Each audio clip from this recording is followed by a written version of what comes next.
हर हर महादेव, जय सीताराम।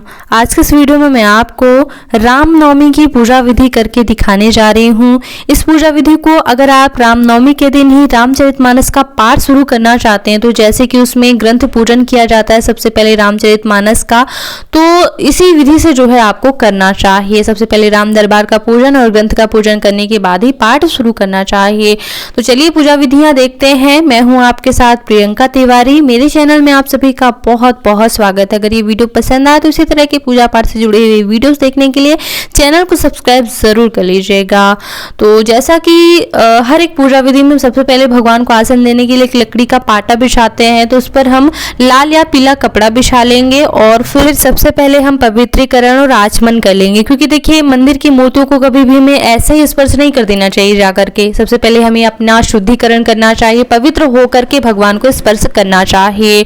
तो इसके लिए हम कुश की मदद से अपने ऊपर 3 बार जल डालते हुए पवित्रीकरण करेंगे और आगे आचमन करने के लिए उल्टे हाथ की मदद से सीधे हाथ में जल डालते हुए मुख में छुआकर जल गिराना होता है, या फिर आप जल ग्रहण कर सकते हैं। तो ओम केशवाय नमः, ओम माधवाय नमः, ओम नारायणाय नमः ऐसा बोलते हुए आप 3 बार आचमन करेंगे और चौथी बार ओम ऋषिकेशाय नमः बोलते हुए हाथ धो लेंगे। हाथों को अच्छी तरह से पोंछकर अब हम आगे भगवान की प्रतिमाओं को आसन प्रदान करेंगे। अगर आपके पास मूर्तियां हैं तो अच्छी बात है, नहीं है तो जो भी आपके पास फोटो वगैरह हो श्री राम दरबार की, उन्हें आसन प्रदान करें।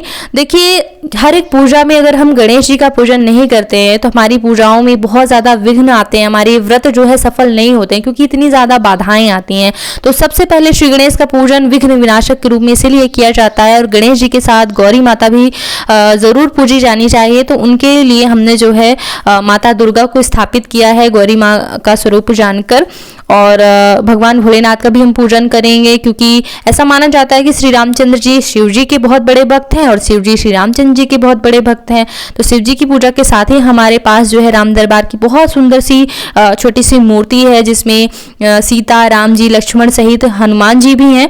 तो उनको हम आसन देंगे। और देखिए, कलश की स्थापना से हमारी पूजा को संपूर्णता मिलती है, तो जरूर करना चाहिए, क्योंकि कलश में कई देवी देवताओं का वास होता है, तो उनके पूजन से हमारी पूजा और भी जल्दी सफल होती है।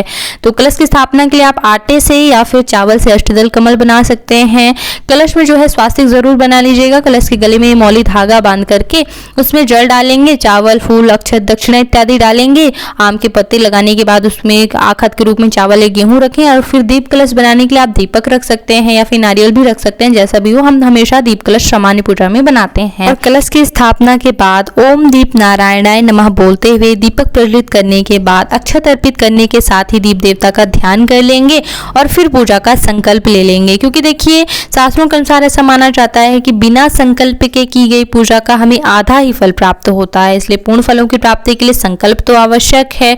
अगर आपकी कोई मनोकामना नहीं है तो आप केवल भगवान की प्रसन्नता के लिए पूजा कर रही हूँ ऐसा ही संकल्प ले सकते हैं, और अगर आपकी कोई मनोकामना है तो आप वो भी बोल सकते हैं। तो हाथ में चावल, फूल, कुसा लेकर के थोड़ा सा जल ले लीजिए और हाथ जोड़कर बोलिए मैं, अपना नाम बोल लीजिए, अपना गोत्र बोल करके भगवान श्री रामचंद्र जी की प्रसन्नता के लिए या फिर अपनी इस मनोकामना की पूर्ति के लिए रामनवमी के दिन पर, या फिर जो भी तिथिवार नक्षत्र है, और तिथिवार नक्षत्र पता ना हो तो आप बोलें कि मेरे लिए तो सब तिथिवार नक्षत्र रामचंद्र जी ही हैं, उन्हीं रामचंद्र जी की प्रसन्नता के लिए मैं इस पूजा को करने का संकल्प लेती हूँ या लेता हूँ। वैसे मैंने संकल्प का विस्तृत वीडियो बनाया हुआ है, पूरा लिख के बताई हूँ कि कैसे संकल्प बोला जाता है, तो आप देख लीजिएगा उस वीडियो को। संकल्प लेने के बाद अब हम सभी देवी देवताओं का ध्यान करेंगे।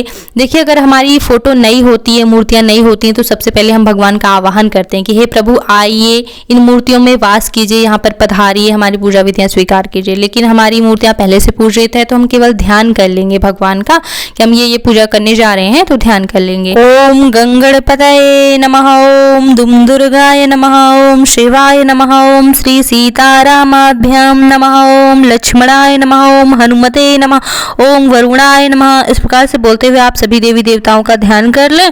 और फिर जो है, जैसे कि पूजा सबसे पहले श्री गणेश से शुरू की जाती है, तो सबसे पहले श्री गणेश को स्नान करवाते हुए हम सभी देवी देवताओं को जल से स्नान कराएंगे। तो ओम गंगणपतये नमः, ओम दुम दुर्गाय नमः, ओम शिवाय नमः, ओम श्री सीतारामाभ्याम नमः। जल से स्नान करवाने के बाद हम दूध से स्नान कराएंगे और दूध से स्नान कराने के बाद पुनः जो है शुद्धोदक स्नान जल से अवश्य करवाना चाहिए। इस बात का ध्यान रखिएगा। आप दही से भी स्नान करवा सकते हैं या फिर आप पंचामृत बना सकते हैं। दूध, दही, घी, शक्कर, शहद इत्यादि मिला लें और फिर पंचामृत से स्नान कराएं। और पंचामृत या दही से स्नान कराने के बाद पुनः एक बार शुद्धोदक स्नान जल से अवश्य करवाना होता है। सभी प्रकार के स्नान करवाने के बाद अब हम भगवान को अच्छी तरह से पोंछ करके और उनके आसनों पर विराजमान कर देंगे और आसन देकर अब हम भगवान का श्रृंगार करेंगे। सबसे पहले वस्त्र, उपवस्त्र, यज्ञोपवीत आदि अर्पित किया जाता है। अगर विशेष पूजा है तो श्री रामचंद्र जी को जो है रामनवमी के दिन पर एक जनेऊ यज्ञोपवीत जरूर अर्पित करें। अगर नहीं है तो कच्चे सूत की 6 फेरी लगाकर ही जनेऊ की भावना से अर्पित कर दें। वस्त्र ना हो तो मौली धागा या कच्चा सूत अर्पित कर दें, ठीक है। और फिर जो है भगवान के श्रृंगार के लिए सबको हम चंदन लगाएंगे, हल्दी, कुमकुम इत्यादि लगाएंगे। तो देखिए भगवान भोलेनाथ को जो है केवल चंदन लगेगा, सिंदूर, कुमकुम इत्यादि कुछ नहीं लगेगा, ठीक है। लेकिन श्री गणेश को, दुर्गा माता को, सीता माता को और हनुमान जी को तो सिंदूर अत्यंत प्रिय होता है, तो सभी को सिंदूर लगाएं। साथ ही साथ कलश में भी हल्दी कुमकुम जरूर लगाएं और फिर जो है अक्षत अर्पित करना चाहिए। सभी को अक्षत अर्पित करने के बाद जो है फूल चढ़ाना चाहिए। तो जिन देवी देवताओं को जो फूल प्रिय होते हैं आप उन्हें वो पुष्प अर्पित कर सकते हैं। भगवान श्री गणेश को दूर्वा पसंद होती है, माता के लिए लाल फूल जरूरी होते हैं, तो जैसा संभव हो आप वैसे फूल अर्पित कर सकते हैं। इसके बाद जो है धूप बत्ती जलानी चाहिए। कभी भी जो है अगरबत्ती का प्रयोग मैं मना करती हूँ क्योंकि इसमें बांस होता है, वंश का प्रतीक माना जाता है बांस, तो बांस नहीं जलाया जाता है। तो हम जो है धूप बत्ती जलाने को ही कहते हैं। तो धूप बत्ती जलाकर धूप दिखाएं और फिर जो है दीपक जलाकर दीप करें। और दीप करने के बाद जो है अब भगवान को नैवेद्य अर्पित करना चाहिए। तो नैवेद्य के लिए जो भी आपने भोग घर में तैयार किया हो या फिर बाजार से आपने अगर मिठाइयाँ मंगवाई हो, जो भी आप भोग अर्पित करना चाहते हैं, साथ ही साथ मौसमी फल जरूर अर्पित करें। और फिर भोग लगाने के बाद जो है कुश की मदद से 3 बार भोग में जल जरूर फेरें, क्योंकि जल से जो है घेरा लगाकर जो है भोग अर्पित किया जाता है। ताली बजाएं, घंटी बजाएं और फिर भोग लगाने के बाद जो है अब आप कोई भी पाठ कर सकते हैं। अगर आप रामचरितमानस पाठ करना चाहते हैं तो वो करें, अगर आप मंत्र जप करना चाहते हैं तो मंत्र जप करें, जो भी आपकी इच्छा हो आप वो पाठ जप इत्यादि कर सकते हैं। अगर रामचरितमानस की बात करूं तो पहले पेज में सभी देवी देवताओं का आवाहन लिखा होता है, तो सबसे पहले पूजा शुरू करने से पहले ही आवाहन बोल दिया जाता है। फिर जो है करन्यास, हृदयन्यास भी आचमन के बाद ही कर लिया जाता है। तो कोई चीज़ करने की आवश्यकता नहीं है। कई और वीडियो मैंने दिए हुए हैं, तो आप उन वीडियो को देख करके सीख सकते हैं हृदयन्यास, करन्यास वगैरह। और सिर्फ आपको अब इस समय पर ध्यान पढ़ना होगा। जो मामवलोकय पंकज लोचन लिखा हुआ है वो ध्यान करके और सीधे आपको पाठ शुरू कर देना है, श्लोक पढ़ के शुरू पेज के। और पाठ करने के बाद जहाँ पर आप विश्राम लेना चाहते हैं तो ग्रंथ बंद कर दें और फिर हवन की तैयारी करना चाहिए, क्योंकि देखिए अग्नि के माध्यम से भगवान सीधे आपका दिया हुआ हविष्य ग्रहण करते हैं, तो हवन जरूर करना चाहिए। हवन के लिए अग्नि प्रज्वलित करके जल घुमाते हुए चंदन, पुष्प, अक्षत इत्यादि से अग्निदेव का पूजन करके फिर आहुतियां दें।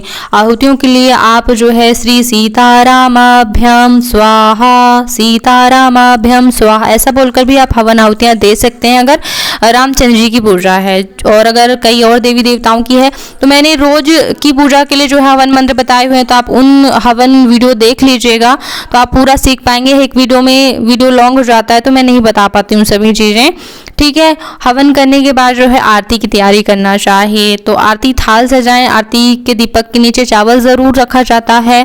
दीपक प्रज्वलित करके दीपक की भी अक्षत, चंदन, पुष्प इत्यादि से पूजा की जानी चाहिए। फिर विधिवत तौर पर आरती गानी चाहिए।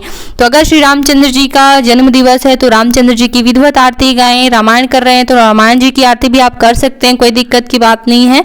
और इस तरह से आरती करने के बाद अपने स्थान पर गोल गोल घूमकर प्रदक्षिणा कीजिए। फिर जो है भगवान से क्षमा याचना जरूर कीजिएगा कि जो भी पूजा पाठ में गलतियां हो गई हैं उनके लिए भगवान क्षमा करें। और हाथों में पुष्प लेकर भगवान को फिर पुष्पांजलि अर्पित करें।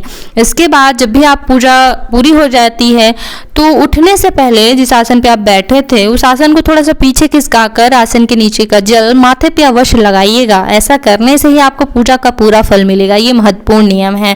तो इसी तरह के पूजा पाठ से जुड़े वीडियोस देखने के लिए एक बार चैनल पे आइएगा जरूर। बहुत से महत्वपूर्ण वीडियोस देती रहती हूँ। कोई भी पूजा विधि, चाहे कोई आप वार का व्रत करें, नित्य की पूजा में हवन कैसे करना है, आचमन कैसे करना है, संकल्प कैसे बोला जाता है, बहुत सारे वीडियो ग्रंथों शास्त्रों जो भी पढ़ती रहती हूँ। तो आइएगा एक बार जरूर और सब्सक्राइब कीजिएगा, बेल आइकन प्रेस कर लेंगे तो आगे आने वाले वीडियोस के नोटिफिकेशन आपको मिलते रहेंगे। तो वीडियो देखने के लिए बहुत बहुत धन्यवाद। ओम नमः शिवाय।